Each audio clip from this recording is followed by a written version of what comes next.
Okay, so the question was, will wet blasting remove stain from wood? So we had this piece stained, as you'll see before, and here are our final results. This side over here, we actually used a mixture of aluminum oxide and glass bead. Removed part of the stain and left part of the stain. Here, we actually went in with just aluminum oxide 220 and removed about 90%, 95% of the stain. So then we tried a 50 grit glass bead. Pressure was way too high, about 110, 120 psi, and it actually removed the stain and also removed the wood itself. Then we actually tried dry blast on it, and dry blast did basically the same thing.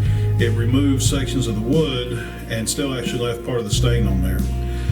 So to answer that question, yes, at about 90 to 95% we can remove stain with aluminum oxide and using vapor honing technologies.